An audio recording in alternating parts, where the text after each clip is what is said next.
Welcome, everyone.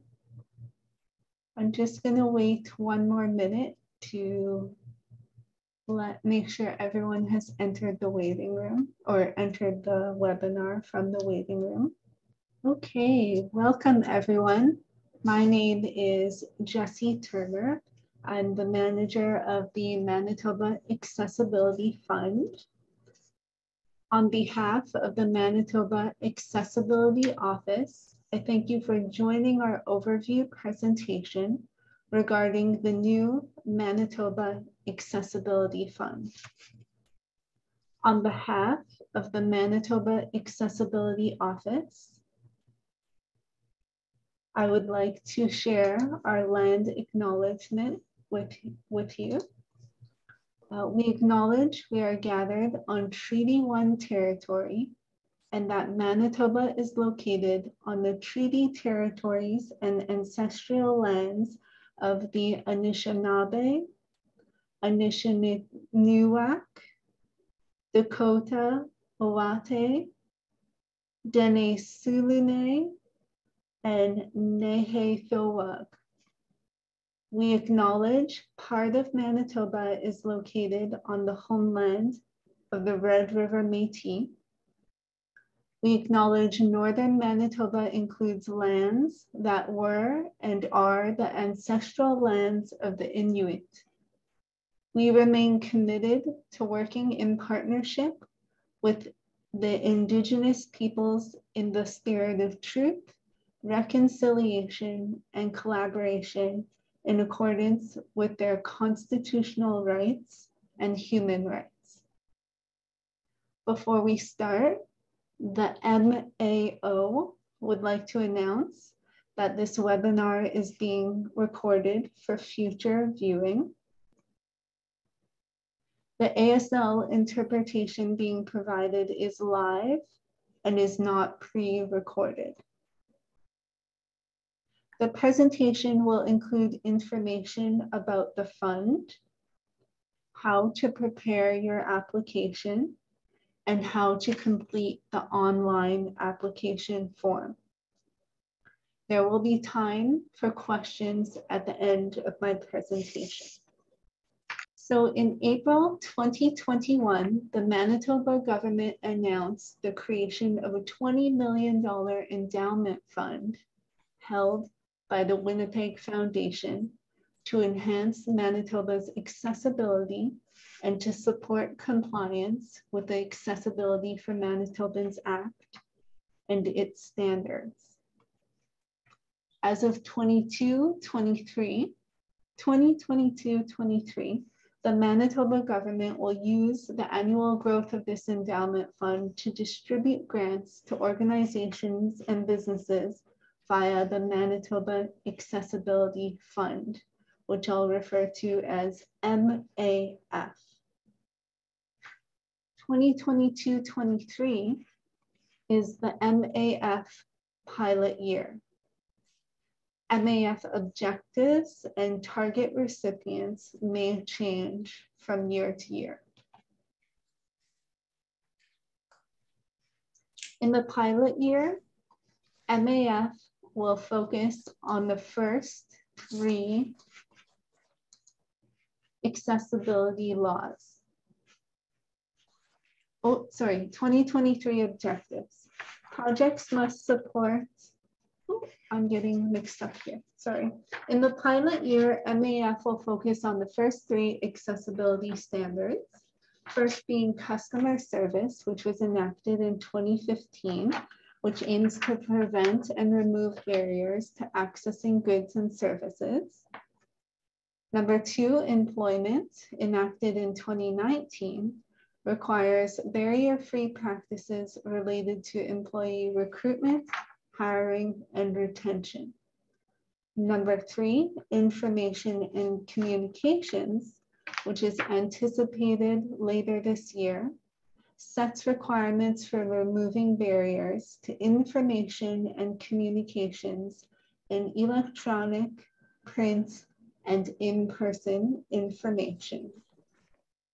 The 2022-23 objectives include that projects must support Manitoba's accessibility law by raising awareness about the prevention and removal of barriers, developing tools, resources, and training to support compliance with the AMA standards, and/or removing barriers to information and communication. Next, we're going to go over some examples of eligible activities.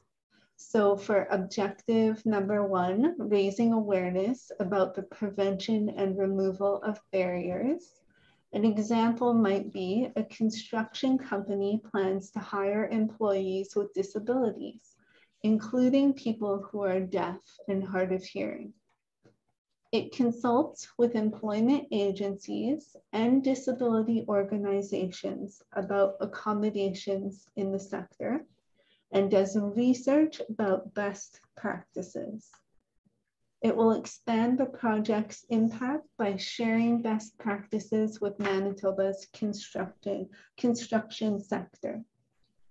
Another example might include a Manitoba employment agency wishes to promote the accessibility standard for employment by participating in the Disability Employment Awareness Month, which is celebrated annually in Manitoba. It plans to use a social media campaign to promote accessible hiring practices throughout the month, including a free webinar in which the agency offers tips on accessible hiring. It will collaborate with business associations to reach specific sectors, such as retail. Another example might be a summer day camp, includes children with disabilities, and wants to exceed requirements of the accessibility standard for customer service. It will start by consulting other inclusive camps to enhance its policies and programs. Then we'll apply the model to its August day camps and evaluate the model findings. Findings will be shared with other Manitoba camps. Another example of eligible activities might be projects that celebrate events including Manitoba Access Awareness Week, Indigenous Disability Awareness Month, the International Day of Persons with Disabilities, or the hashtag Purple Light Up Global Awareness Campaign of the economic contribution of people with disabilities.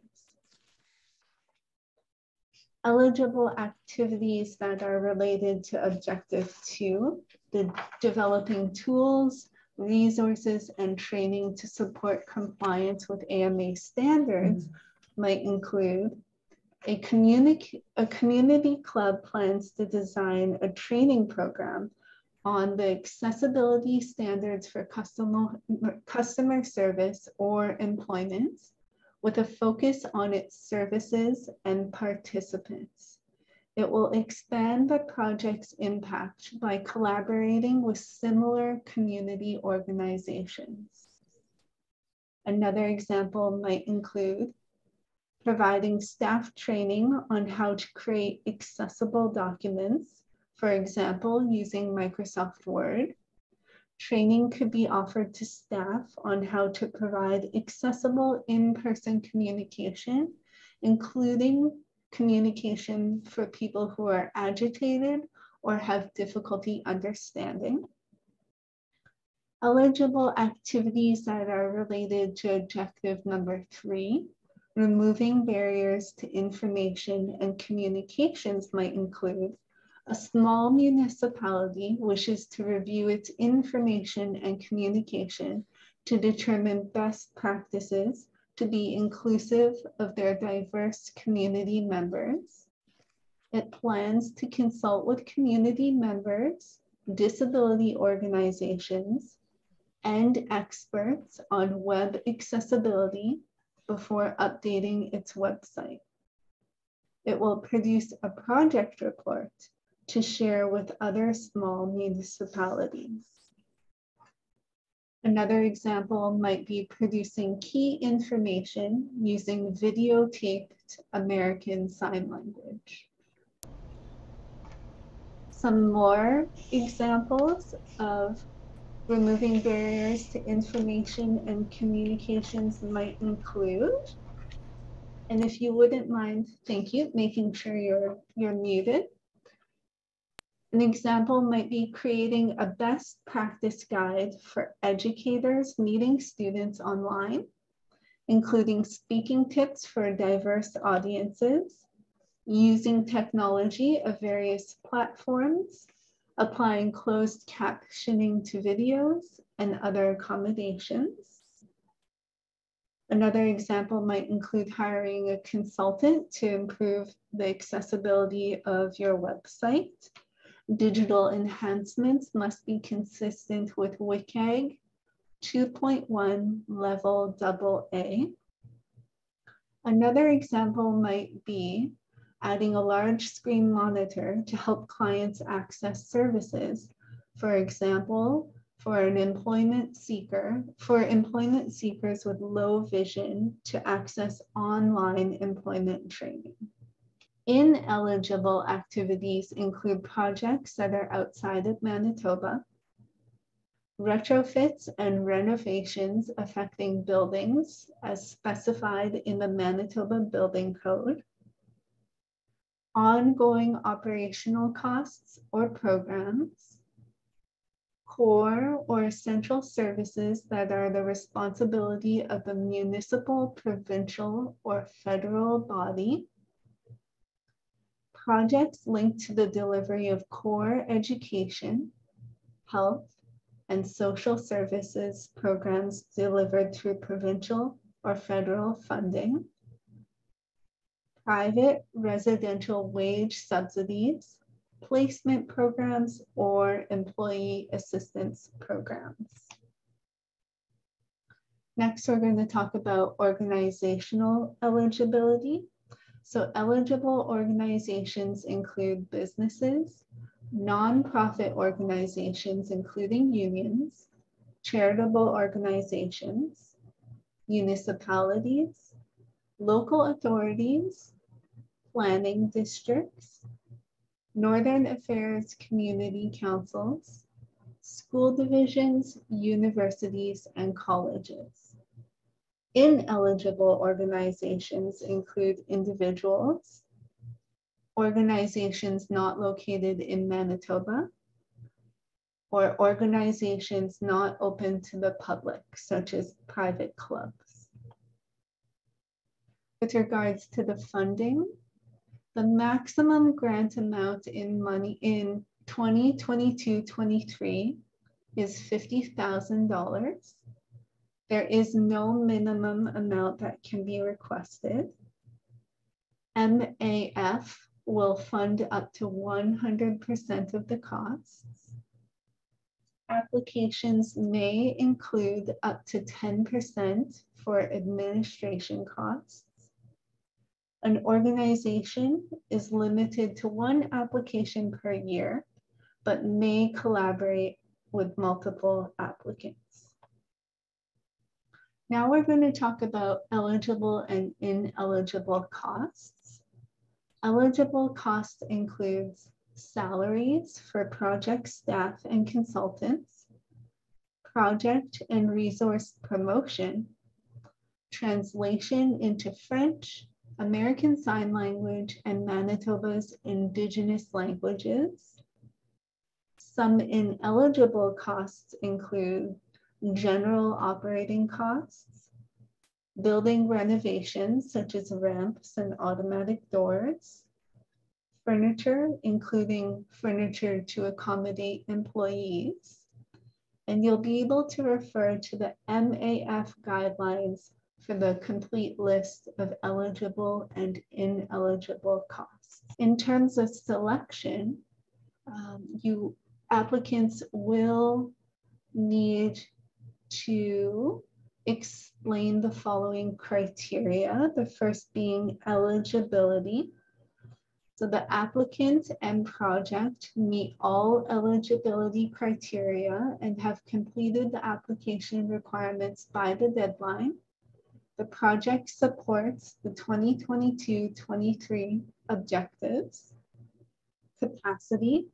Does the applicant have the ability to administer, manage, and oversee the project with the available human and financial resources? Does the applicant show a commitment to accessibility, work plan, budget, and results?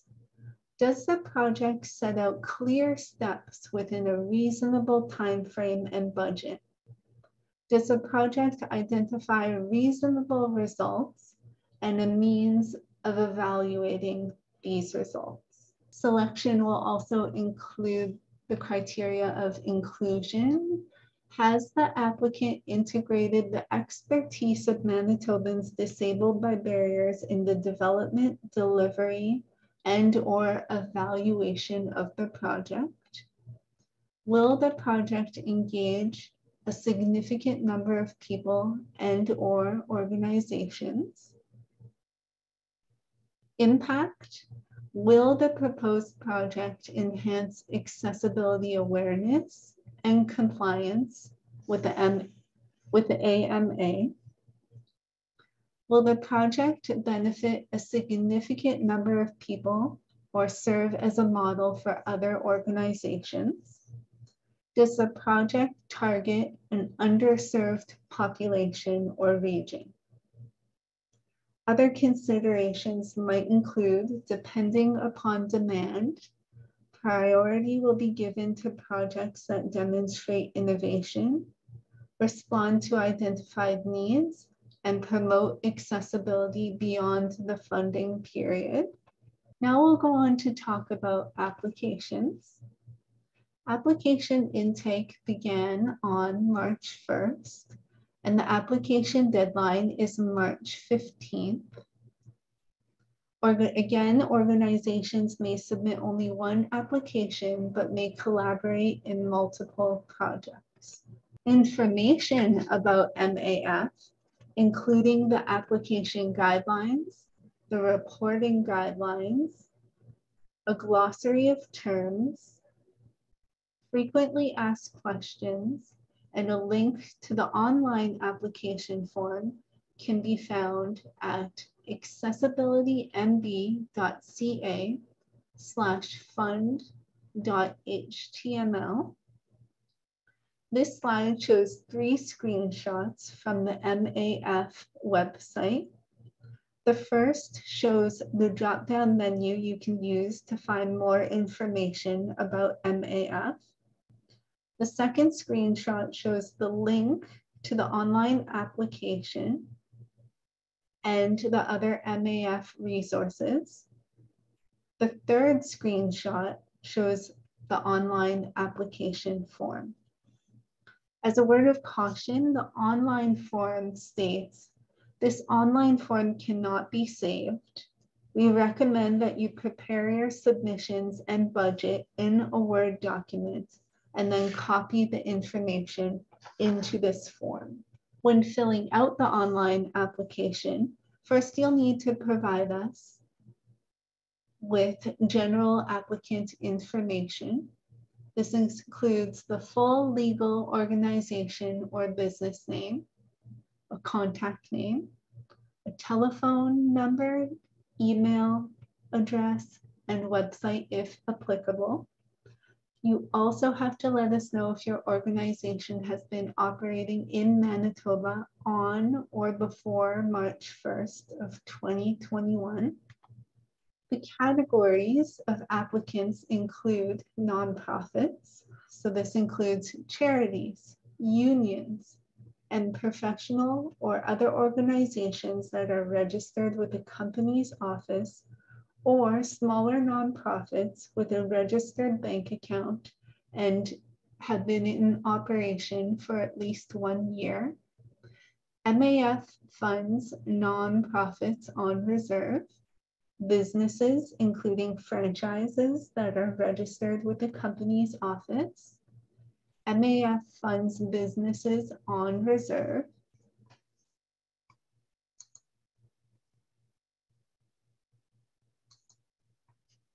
Public sector organizations, including universities, colleges, school divisions, crown corporations are ineligible.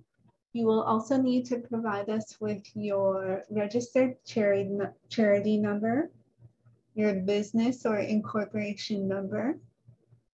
If you're an unincorporated nonprofit, you'll need to tell us about your unincorporated nonprofit, the year you were formed, examples of main programs, and if the nonprofit has a bank account.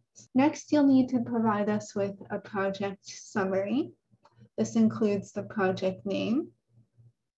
You'll need to select one or more of the 3 MAF objectives that the project will address.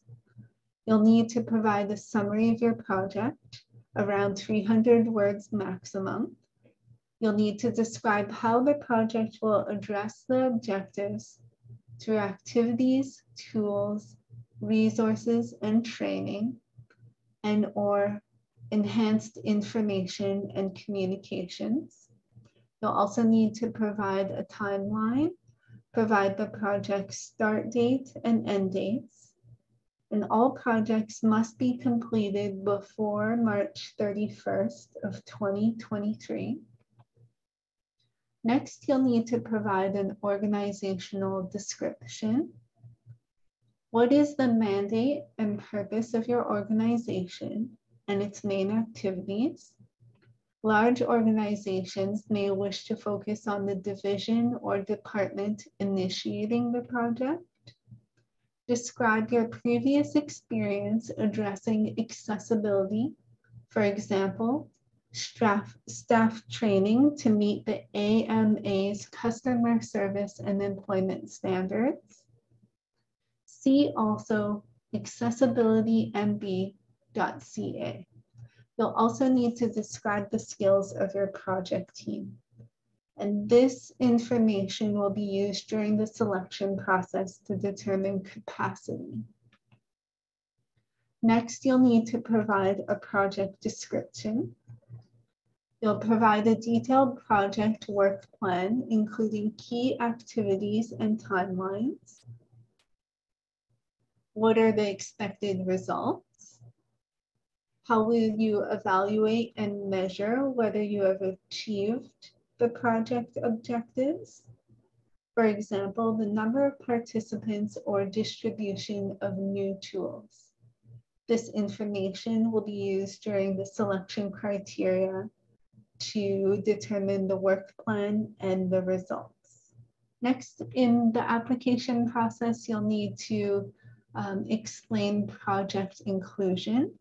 So you'll be asked to describe how you will work with or engage Manitobans with disabilities and/or their organizations, noting the stage of the project, development, including this application, planning, delivery, and/or as participants of an activity or an event. You can also describe the collaboration with other individuals, organizations, or networks. And this information will be used during the selection process to determine inclusion. You'll need to include a description of the project's impact. How will the project enhance awareness of accessibility and/or compliance with the Accessibility for Manitobans Act and its standards? Who will benefit from this project and how? Who else could benefit indirectly, for instance, through shared knowledge, tools, or innovations? And does the project affect a particular demographic that faces additional barriers? For example, based on indigeneity, newcomer status, race, age, or region of Manitoba. This information will be used to determine impact during the selection process. You'll also need to provide a project budget. So provide in dollars the project grant request.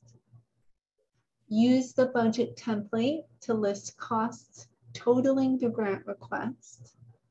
Matching funds are not required, but may be added. The information provided in this section will be used to determine budget during the selection criteria. Now we're going to go over some timelines. The MAF pilot year is aligned as much as possible with the Manitoba government's fiscal year. So April 1st, 2022 to March 31st, 2023. The application deadline is April 15th, 2022. Applicants will be notified of approval or rejection within 6 weeks of the deadline. Projects must be completed by March 31st, 2023, and project reports must be submitted within 60 days of the project end. Next, we're going to talk about the payment process. So 90% of the approved funding will be provided upon signing of the project contribution agreement. The final payment of 10% will be made upon receipt and acceptance of the final reports and supporting documents by the Manitoba Accessibility Office. Projects may be subject to audit by the Manitoba government. Now we're going to talk about terms and conditions. Following approval, a project contribution agreement must be signed between the applicant and the Manitoba government. The agreement will lay out the acceptable use of funds, the project start and end date, the payment schedule, and reporting requirements. Next, we're going to talk about the final report. A final report is required within 60 days of the project completion or by the deadline identified in the project contribution agreement. The final report will include a narrative report and a final statement of revenue and expenses as related to the project's approved budget. You'll need to provide a final statement of revenue and expenses as related to the project's approved budget. The Manitoba government again will issue a final 10% payment upon approval of this final report.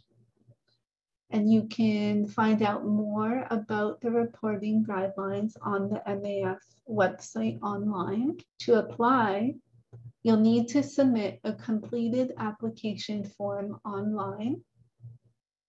If you require an alternate format, please notify the Manitoba Accessibility Office by email.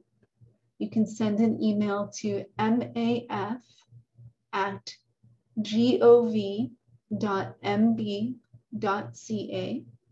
or by phone at 204-945-7613 in Winnipeg, toll free by calling 1-800-282-8069 using extension 7613 outside of Winnipeg.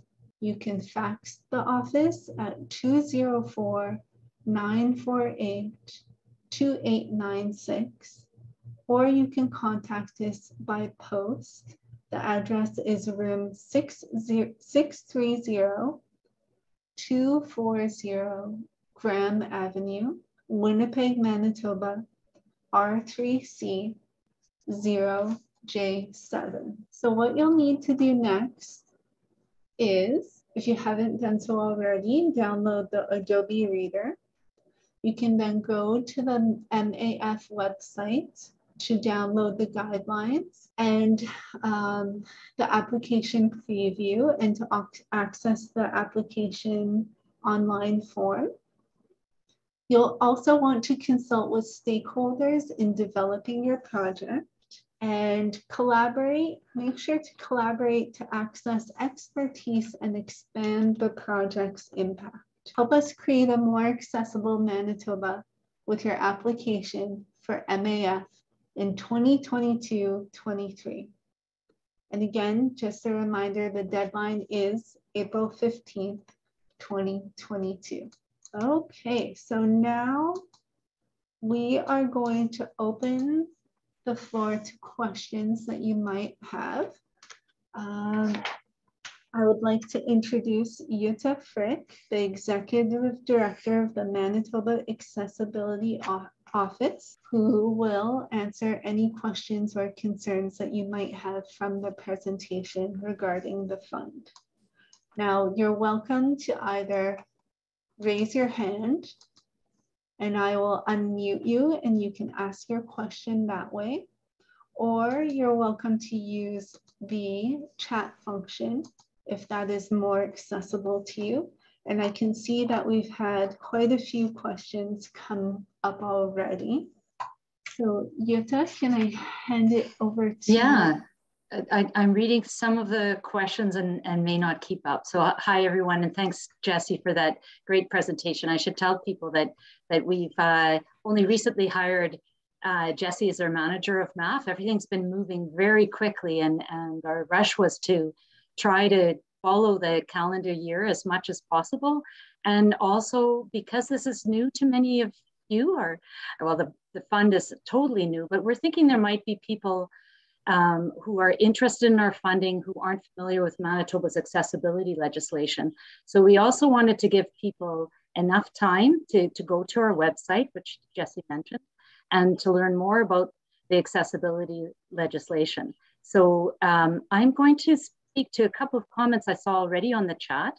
And then Jessie, while I do that, while I'm speaking, I can't view, although I see Janelle has her hand up, then I will start taking the questions with people whose hands are up. One of the questions that came up was about web content accessibility guidelines, abbreviated as WCAG. And those worldwide web guidelines are used by Microsoft Word, by the platforms that you're using, as well as the websites that are applying those platforms. You'll probably find that increasingly, how we use our website has become more accessible. Captioning is automatic to YouTube, for instance. Captioning is available on Zoom or on Teams. These are all new developments, and they, like so many other developments, are for people with disabilities initially, but all of us benefit. So what we're hoping to do with this fund is to use our legislation and remove the barriers that affect especially people with disabilities, but make Manitoba more accessible for everyone. And certainly information and communications online is something that has become super important during COVID. We all know that. And we know that many people don't even know what is available to them right now, that on the top of any document you have headings, and that headings, for instance, allow a person to who is using a screen reader or doesn't have good use of mouse to jump from one subtitle to another subtitle. Whereas if you had only put those subtitles in bold, that wouldn't work. So that's part of web accessibility guidelines, but our information communication faces many different barriers. And we're pretty open in the Manitoba Accessibility Fund to look at the kinds of solutions that you propose to improve access to communications. So that's an example of what we mean by web content accessibility guidelines. There was also a question, or I want to point out about collaboration. So there are only, organizations can only submit one application this year. The funding that we have available this year is about $750,000. So we want that to be spread around, but we also know that there's a wealth of information and expertise among disability organizations. So we've made it possible for those organizations to be collaborators with any number of other partner organizations and application submissions. So only one project per organization, but you can be a partner and you could be mentioned in a budget of many other organizations. There's also clarification sought while Jesse was speaking. The deadline is April 15th. So you have over a month still to work on this. So we're hoping for some really good applications. There was also a question about healthcare, hospitals. You are eligible to apply for these funds. There was a question about word count. We're actually discussing putting a limit on word count. I'm not sure if that's in the Smart Sheets application form just now. So hold on, but we will have to restrict how long people's responses are. And just to interject, a few people asked if we'll be sharing the PowerPoint presentation after. And so we will be sharing the recording of this presentation with everyone who registered for the webinar. But the majority of the information was pulled from the MAF guidelines on the MAF website. So you can always refer to those documents for more clarity. Thanks, Jesse. That was one I was thinking about as well. Janelle, you have your hand up.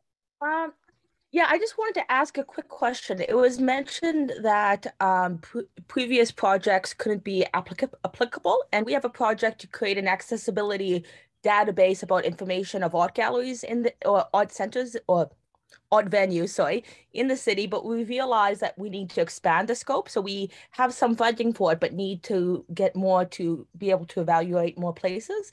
Would that be considered a past project, or is that something we could also apply? Yeah, what we ask is, you could apply. What we ask is that you then note in the budget what funding came from what source, and just so that the counting is all clear. But if the project has started, we would just consider that matching funding, and we would want to know what MAF would fund. Okay. MAF. Okay. Yeah. Thank you so much. You're welcome. And T. Estlin, your hand is up. Yes, hi there. So I work at Red River College in the facility management department here. And in one of the examples during the presentation, I'm trying to see if there's any part of this that could go towards capital funding. Like I see there was an expense towards like a monitor in there, but I know it's mainly for, other activities involved in information and all that stuff. And I'll give you an example. We have a wheelchair lift here at the college that I'm trying to replace at the moment. So for, prospective people who are going to apply for jobs, it's going to make their movements around the college easier. Is that something that can be considered under this fund as well? Yeah, it was something I was going to just talk about generally, because we've had a few phone calls about renovations and power doors and capital expenses like that. I mean, you could say that some of the information communications, possibly that would fall under your capital management, but no, renovations, power doors, that physical infrastructure that falls under the building code is not a part of the funding this year. And I'll just explain why. So I know that the public often thinks of accessibility as physical access. Certainly in a winter city, we see the barriers all the time, but our law that we're rolling out, the Accessibility for Manitobans Act, it focuses in the future on design of public spaces, but it does not overlap with the building code, so that people who are in construction or renovation are not getting two sets of requirements. So at least this year, during the pilot year, even though we know that physical access is so important to people with mobility needs, the focus is on the three objectives that Jesse mentioned at the beginning, and your lift does not fall under those objectives. Awesome, thank you very much. So I'll continue with the questions in the chat box, Yota. Can you kindly clarify? We are a not-for-profit business organization which is classified as eligible. However, we are also a private club for the majority of business. There are sections open to the public but private club is classified as ineligible. So this might, it's kind of a detailed question, and I think I might need to know a little bit more about the kind of club. So you can always follow up with us. So I think you'll know that our intention was that the Manitoba government is public. The impact of this fund should benefit as many people as possible. That's how the selection criteria are evaluated. So if it becomes significant for a membership and there is limited impact in terms of beneficiaries, then that project will probably be weighed lesser than another one. So that's why in Jessie's examples too, she said, you know, that the project would, like say a camping project, would look at how to make a summer camp more accessible. And then to meet that extra criteria, it would also talk to all other summer camps about how these criteria can be used to make, or the model and their experience can help make other camps accessible. So in terms of submitting a project that will be evaluated with a high score, you're going to want to have the impact be broad. So maybe that'll help you understand how your project that is both public and private club would be evaluated. Next, I can go to the question of the hand up, Donna Pritchard. Hi, it ties in with the capital expenditure question. What about bathtubs? We're a women's shelter in Northern Manitoba. Does that go beyond, or is that improving service? Yeah, it is improving service. And I can say that like that, making an accessible bathroom, whether it is for a shelter or for a college, it is considered a renovation. So we'd have to see how that fits into a broader project perhaps, but I would consider that a renovation. And then I want to tell you that there are other funds, that the Building Sustainable Communities program, that the funding deadline might be passed, but that's a fund that helps with renovations. The federal government also helps fund renovations. So again, you know, it's a limitation of our fund this year, that those kind of physical infrastructure, in your case, you know, like program wise, it makes a difference too, who is able to participate in your program. But basically that changing a bathroom is a renovation. Jessie, another chat line? Yeah. So another question from chat, is there a specific age group this grant is targeting?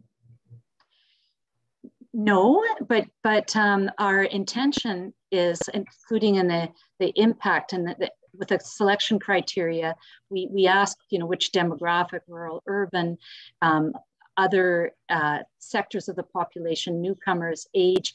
As much as possible, we would like to have projects that reach a broad population. So one thing, for instance, I've worked at the Manitoba Accessibility Office for a while. We launched the legislation in 2013, and we're like a 5 to 6 person office.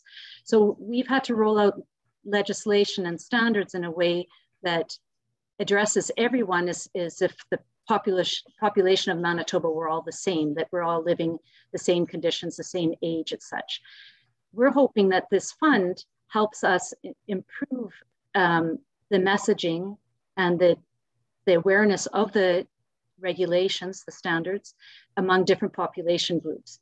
We know, for instance, we've done nothing in terms of reaching curriculum in school-age children about what accessibility means. And growing up with accessibility is really important to change attitudes.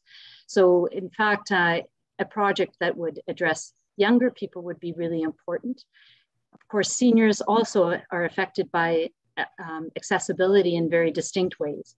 And we've done no specific project, for instance, on understanding, you know, the wayfinding, all those things that affect seniors' memory.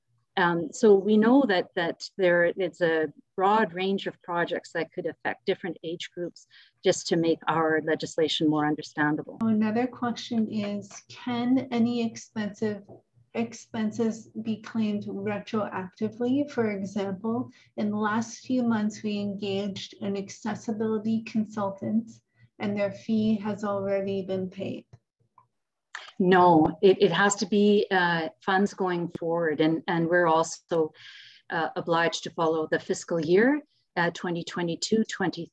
So it would be costs during that year, and that's from April to March. That's the government's fiscal year. The next comment, we primarily work with mobility accessibility. However, I know that accessibility grants often refer to all impairments and are penalized for not having a multi-impairment approach. Are we going to be penalized under this grant for only focusing on mobility or visual impairments or any other impairments?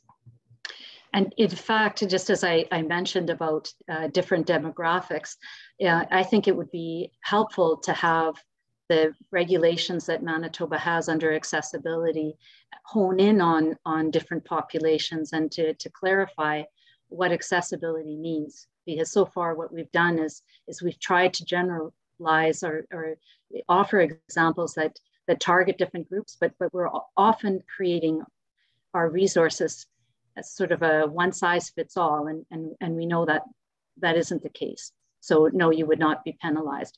But just remember that this is something I wanted to raise earlier. Jesse was going over what the selection criteria are, and consider each of those before you fill your application form, how you address those, because the score will be based on those selection criteria. So not only that you have great capacity as an organization, or that you have an excellent work plan, but also how have you included people with disabilities? Did you consult them at the get-go or only at the tail end? And how will they be involved, and how will you collaborate? We know that a lot of expertise lies in the lived experience, so we want to see that be part of these projects. So we had a comment regarding physical barriers not being included in the fund, but the specific question is, will MAF funds be available for building renovations next year? We're going to review this pilot year. We say, pilot. We know that there are going to be people disappointed that we're not funding renovations, and I know that is, such an important aspect. We've got lots of old buildings and lots of limitations based on physical barriers. We're going to see, what kind of projects we get, if we met the needs out there. We know there are other funds that fund renovations. We also know that they don't go far enough. We've got 2 more standards coming out. So right now the objectives include 3 standards. Design of public spaces is a future one that addresses trails, parking lots, physical aspects. So even that will maybe added in a future year, maybe next year, maybe a year later. But right now we're only focusing on the pilot year. With your help, people who apply and general public will evaluate whether or not we were meeting needs and how to improve next year. But this is where we're starting. And we think with the number of people interested today and $750,000 to distribute, that we're probably going to reach the goals of our objectives this year, but time will tell.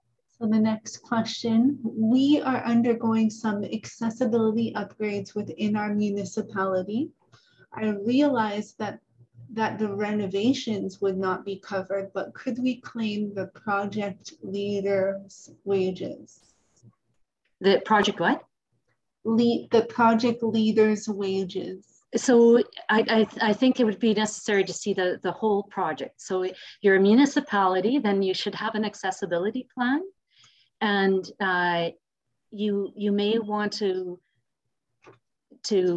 have the leader, your consultant that looks at the accessibility plan and consults with the community about what should future priorities be, and how do we improve information communication, wayfinding, so the part that project leader does that is associated with our 3 objectives we could, potentially fund that project leader. If the project leader is a technical design specialist on renovations, then we wouldn't fund that part because we don't fund renovations.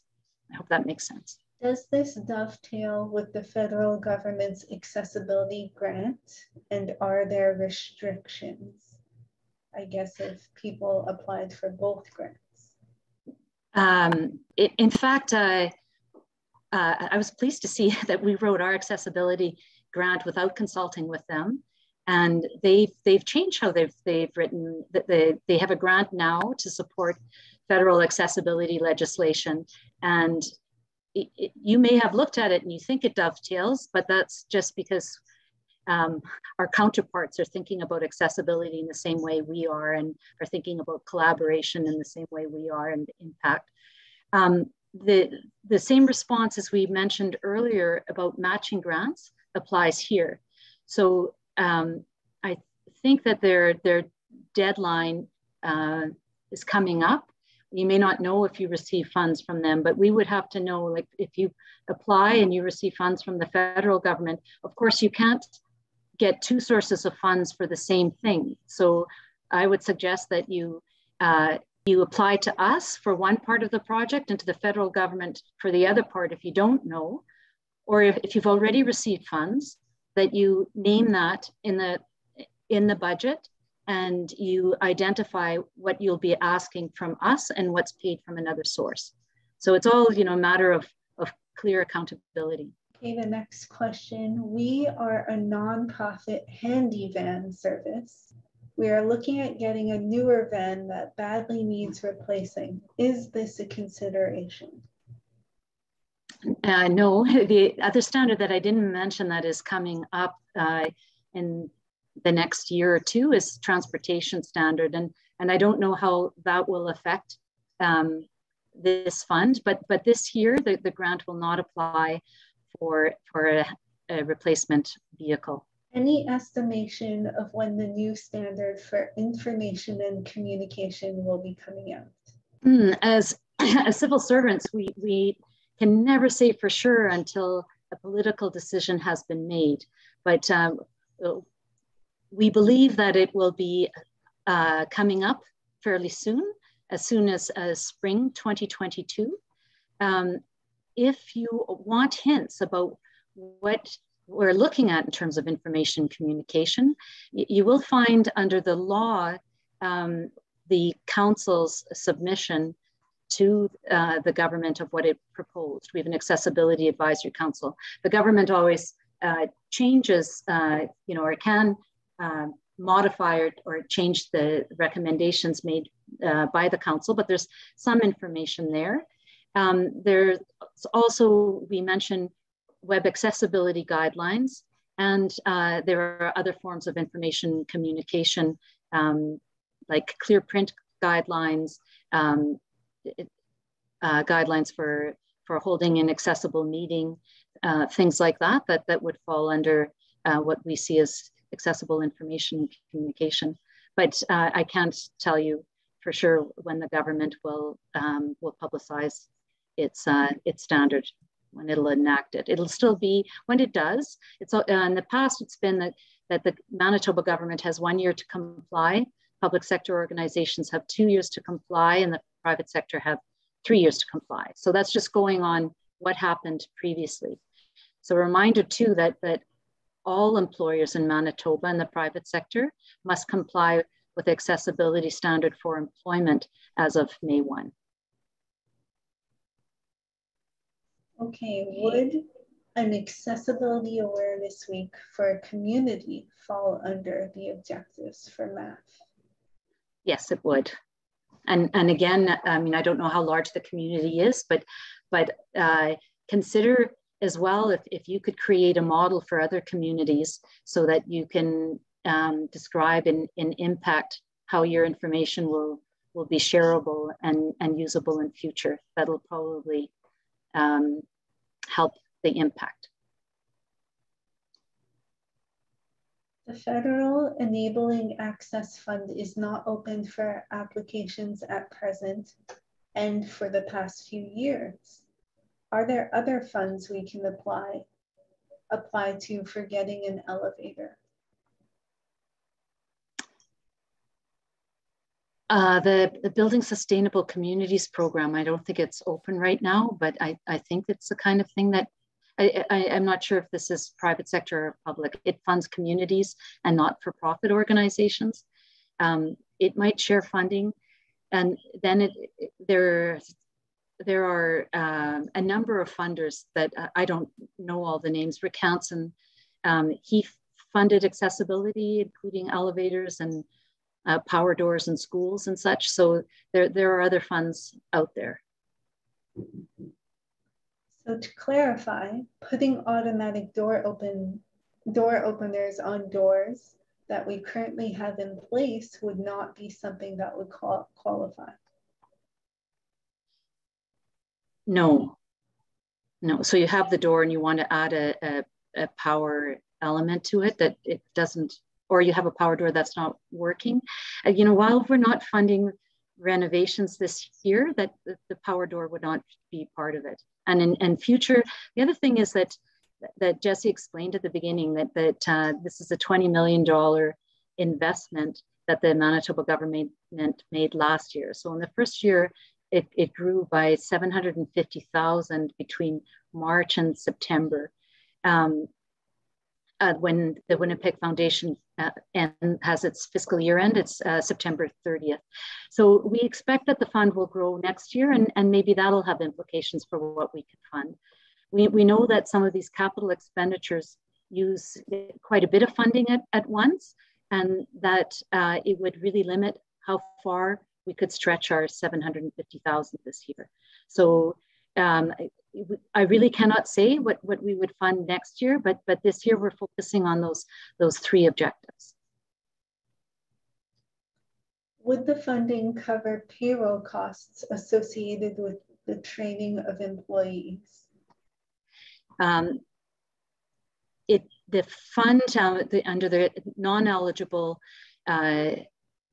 costs mentions ongoing operations. So it wouldn't fund ongoing operations, but it would fund, for instance, a consultant or like a disability organization to train your staff on accessibility training, or to create a tool as well that could be shared by other organizations like yours in the sector to grow the impact of it. So yes, the trainer could be covered for the training project that is being funded in your application, but ongoing expenses cannot. There are several public sidewalks in our small municipality that are crumbling and causing accessibility issues to public buildings such as churches. Would the cost of repairing these sidewalks be eligible for funding? And no, they would not this year. Now in future, when we have a standard in the design of public spaces, and if the Manitoba Accessibility Fund is focusing on the introduction of that standard, then I can imagine that maybe something like that would be, but this is my imagination. But what I know is that it does not fall under the objectives this year. Okay, the next question. I'm with the Gimli International Film Festival and our nonprofit. Our goal would be to make the screenings more accessible to patrons through captioning of films that are not produced with captioning. Is that technology available? Regarding technology being available, is a different question, but funding, yes, that is the kind of thing that could be funded. Now, again, you have to remember that the selection criteria includes impact and how many people will benefit from that. If it's a single screening, or maybe I've gone to Gimli Film Festival and maybe there are 3 screenings during the festival. So you'd have to think about, how to use that. But the film festival, for example, there might be a number of ways it could fall into this project. And in other provinces, there's something called a real accessibility, as in a reel of film. And so, you know, focusing on like having some sort of public awareness about accessibility be a part of your film festival, having screenings that have captioning, having film that features disability, having a talk back about that, having in your brochure an accessible version, an accessible content online, and telling people what you're doing to become more accessible, having the screening on the beach, have an area that is wheelchair accessible. I think Gimli's going to have a Moby mat, how to do that. So, you know, there's lots of ways if you started thinking about any one festival.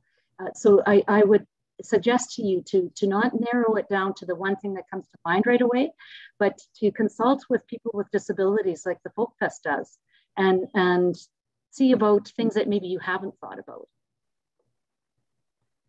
Would creating a designated parking area for seniors accessing services at a seniors services office be eligible? Again, you know, it falls a little bit with the sidewalks in terms of design of public spaces. But if you thought of this project as something larger, like wayfinding and access, so then you're kind of communicating, and you're maybe reviewing the whole program and how the program can be made accessible in different ways.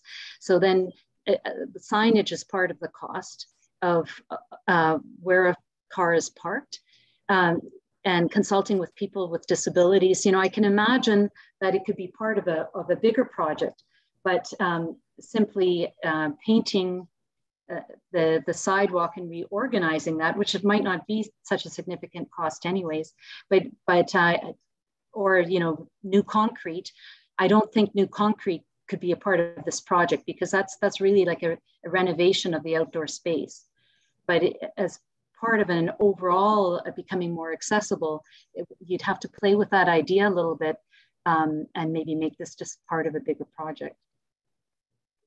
But wayfinding is, and signage, that is a part of communicating. It's information communications, and it's customer service. In regards to a website, would it cover hiring a consultant to make a community club's website WCAG compliant, and then Yes. hold a workshop to teach other clubs in the RMs what changes need to be done?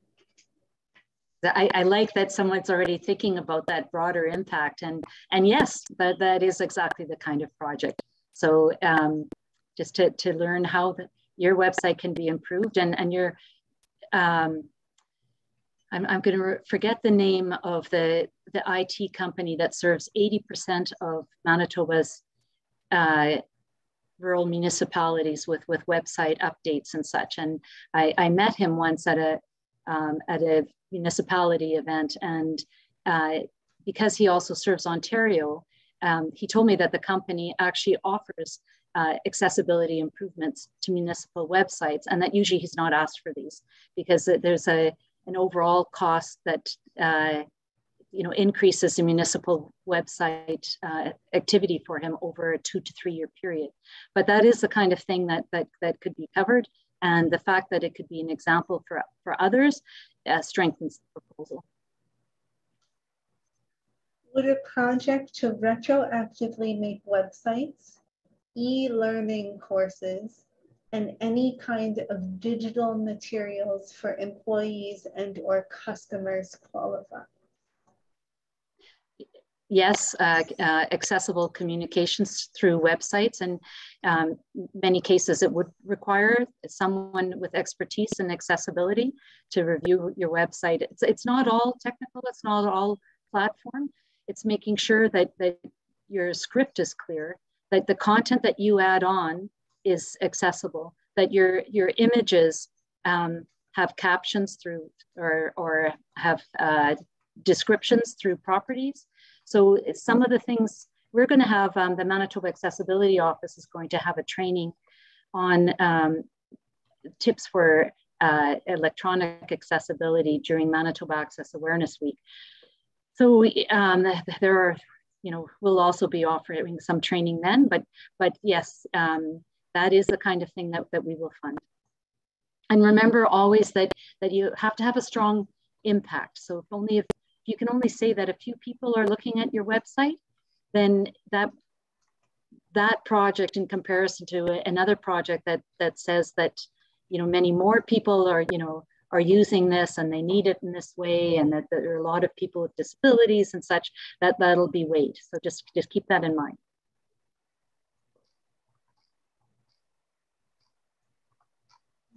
I lost my place. Give me 1 second. Lots of questions. I'm on the hot seat. Here we go. Would physical or architectural accessibility auditing and consultation be eligible as it relates to identifying barriers and offering solutions to improve accessible customer service and accessible employment?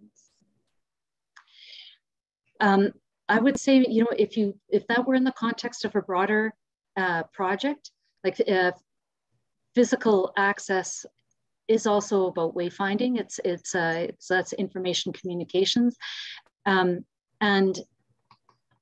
finding solutions for when something like our customer service standard says that a business or organization does not have to be physically accessible in order for that business to comply with the standard. However, the business should have messaging and policies on how it meets the needs of people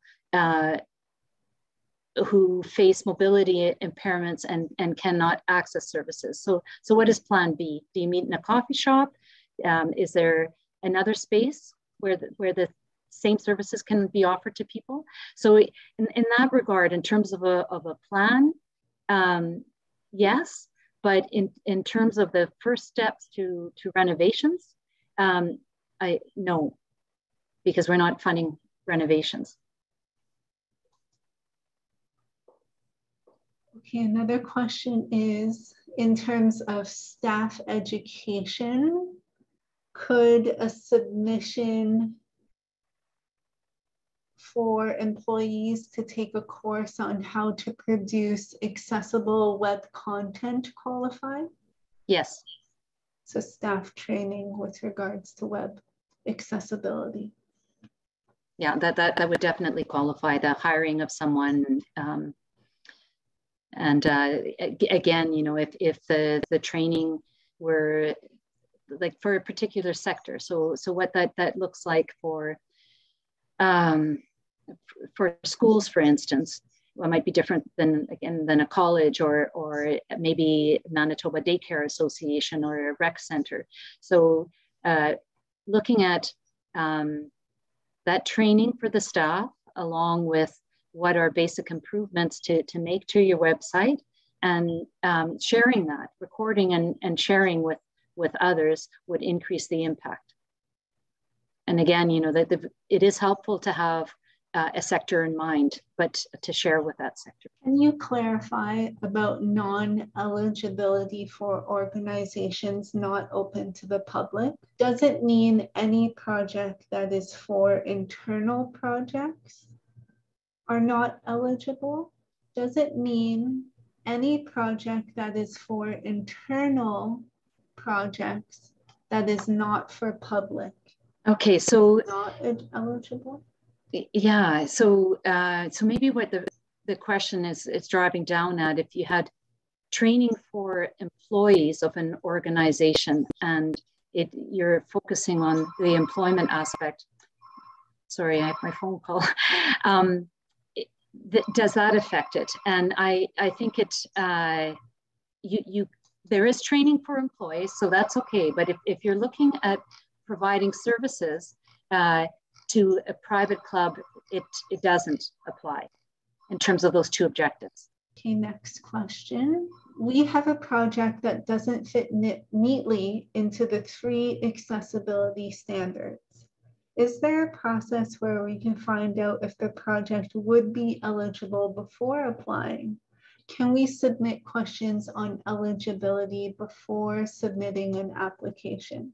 Yes, I imagine that there will be questions that don't, that are particular to your organization. And we have a math at gov.mb.ca is the address that Jesse provided, and that you will find also on the website. So just pose your question there. And, some of these things, I knew there would be detailed question like that previous one, where it's not always straightforward. So it may help to know what you're after in your project and how it fits in. Okay, the next question. What if we have a building that does not have a power door for ease of access? Will businesses and organizations be penalized for not being accessible? This would be a retrofit. What would you suggest? We want to have one, but it's expensive.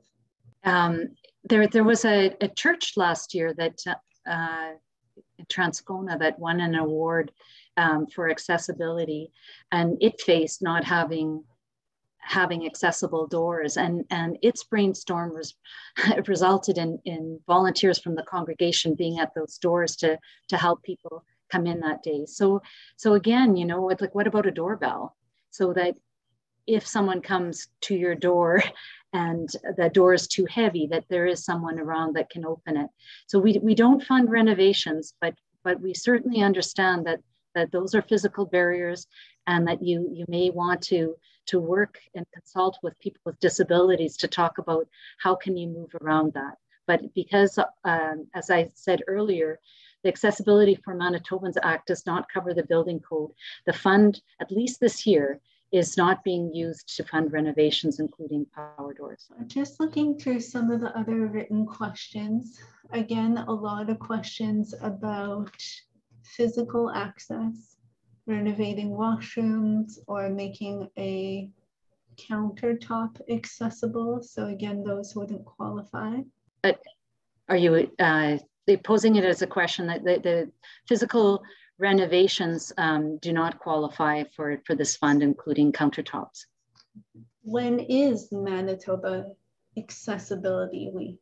It's we align it with the federal government. It's the first week in, I think this year it's partially May. So the last week in May and first week in June overlaps in the week. And I think we're thinking right now about Thursday to have an event.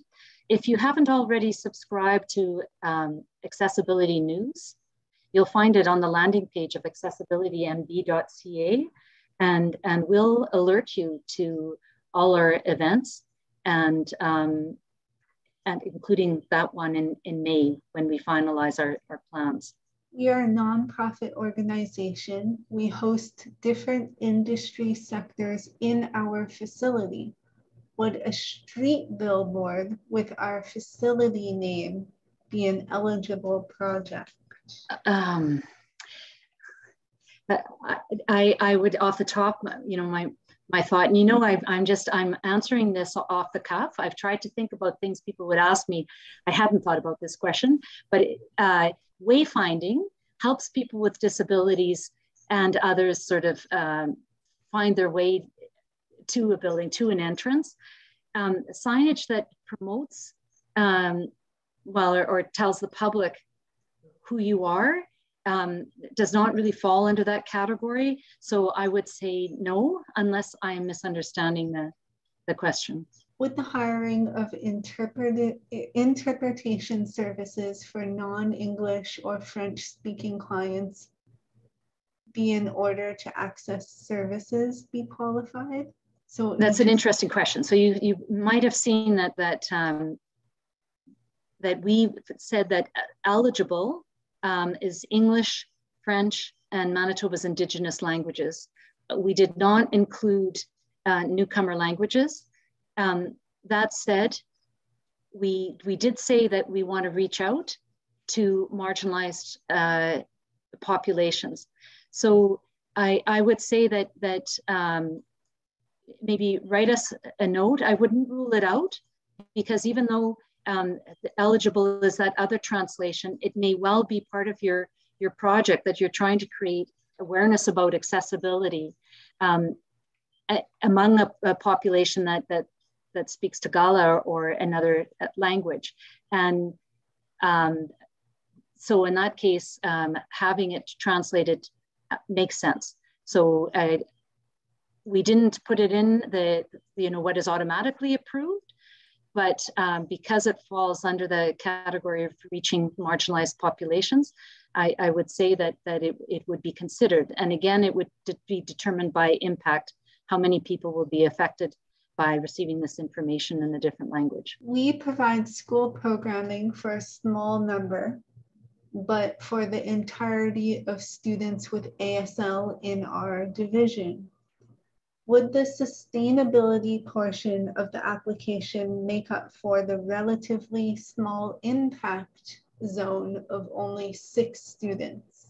So we don't fund ongoing operations. So, and I don't know if that's what would be happening with your project. So I would say again, this question, it's not ruled out, but it may, just because there are 6 people, but that would be weighed, just so you know. But maybe it's so important that balances that out. However, if it's ongoing operations to provide this service to 6 people, then that is already a concern, because ongoing operations are not funded. So Jessie, I see a couple of hands. So maybe I'll respond to those 2 questions. So Rhonda? Thanks. Yeah, no, I was just wondering, many technological solutions are subscription-based, such as real-time captioning, or even large screen platforms for the ASL interpretation and things like that. And so I'm wondering, is it an eligible expense?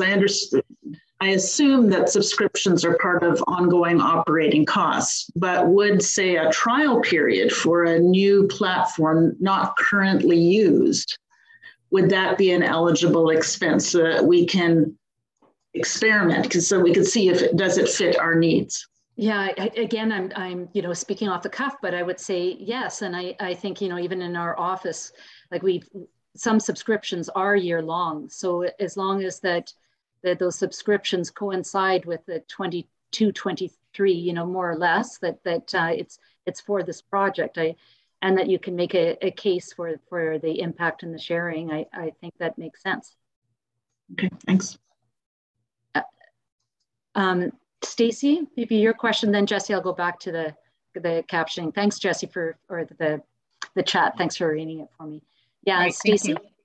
I'm a speech language pathologist in a school division. And so what I'm looking for, and I think this qualifies, but the process is a long process, so I'd just like to clarify. We are looking at putting core communication boards in our playgrounds to support those children that are nonverbal, minimally verbal, language disordered, new English language learners. Would that kind of fit this type of application? Yeah, theoretically, yes. And if you can show the impact by also being a model and sharing this with other school divisions, that'll strengthen your project. Okay, perfect. Thank you. Okay, so we'll move on to the chat questions. My organization would like to add a MobiMat to our public pool to make it more accessible. Would this be considered design of a public space? Would it be eligible this year?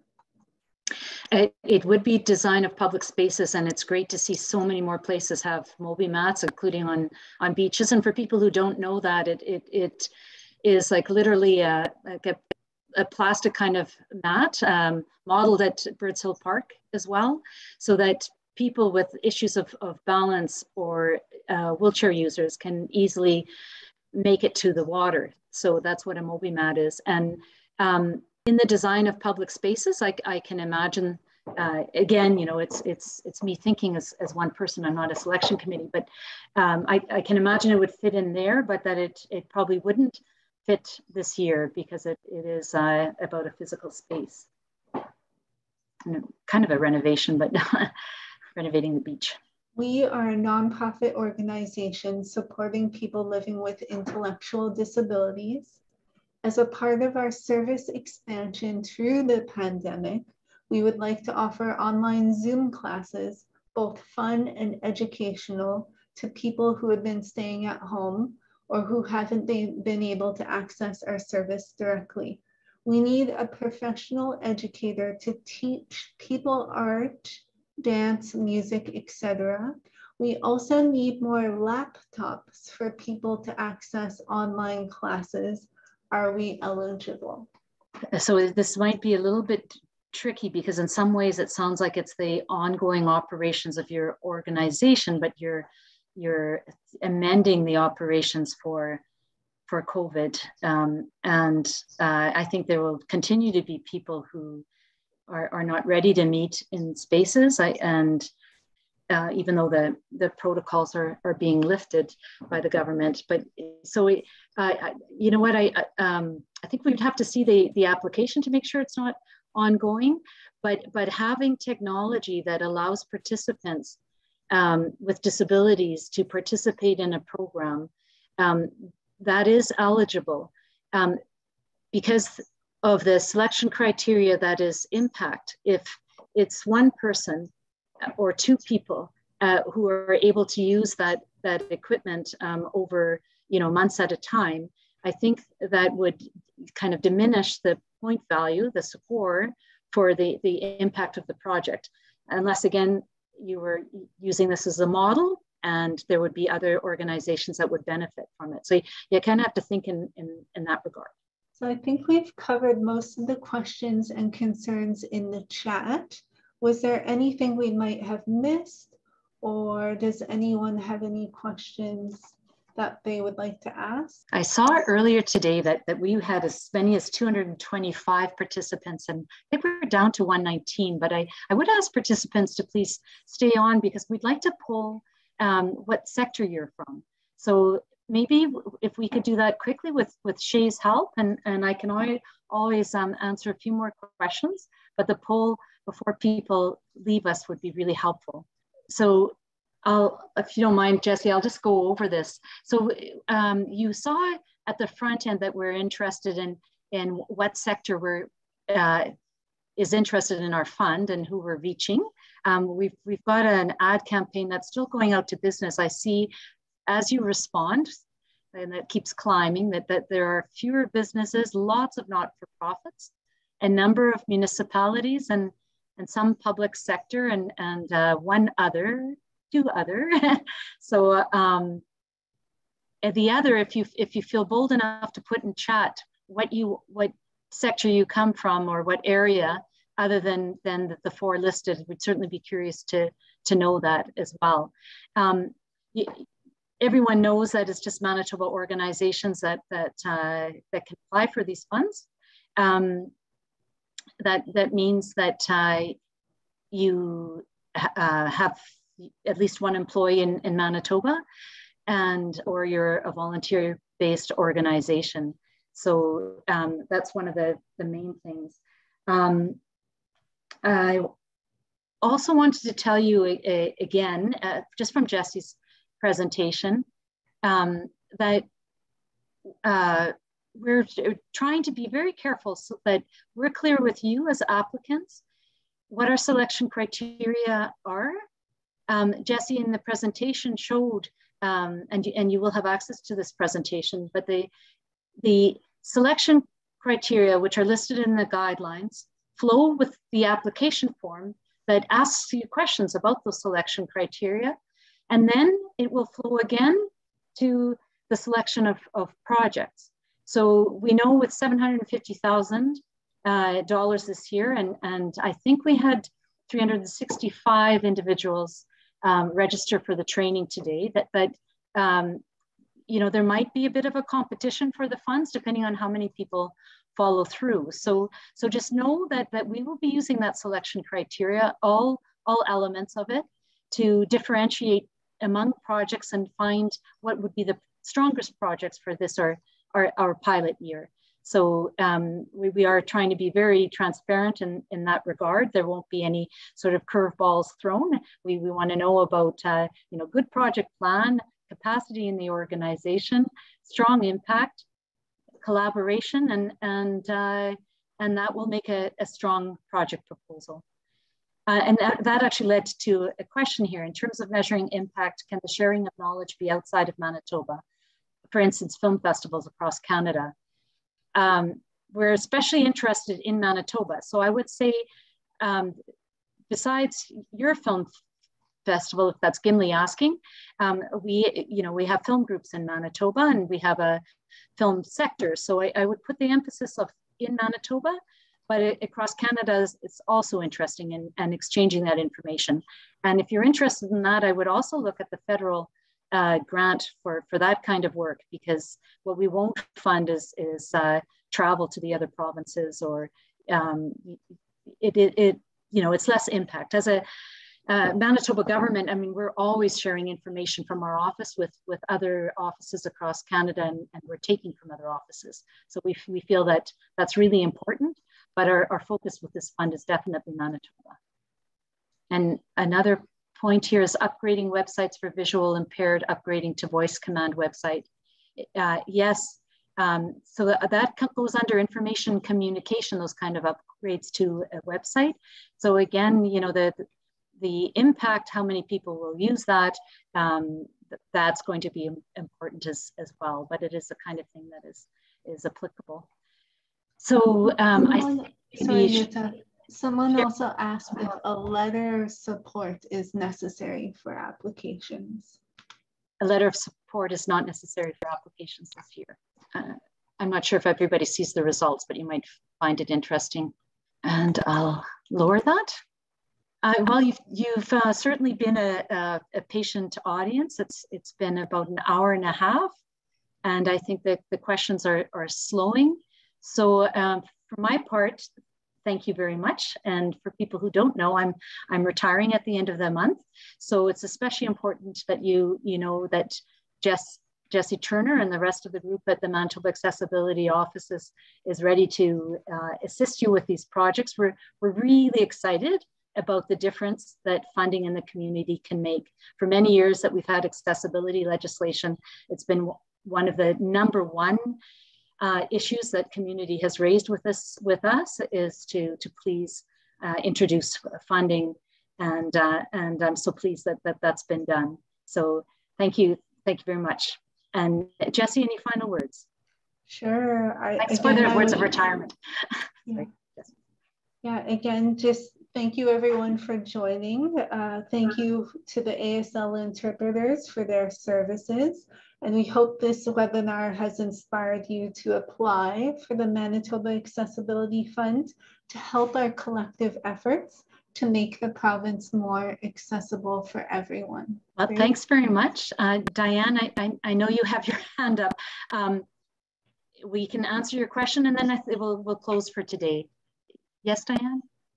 I have to, no, I'm okay. I have a question. I think many organizations are going to hybrid meetings and events. I'm involved with an accessibility and inclusion group at our church, and we have got technology in to make hybrid services for whatever is happening there possible. But we have to train people for it. Could we apply for the training of people to use that and then share with other organizations? Yes, you can. And one thing that we didn't stress today is that there's no minimum amount that for a funding application. So that training could easily be a part of it, and there might be a way for us to fund more small project grants like that. So thank you very much, everybody, and I think that's it. Thanks, Jessie, and the team behind the scenes, including Shay and Anna and people who've been helping us. Thanks, everyone. Have a good afternoon.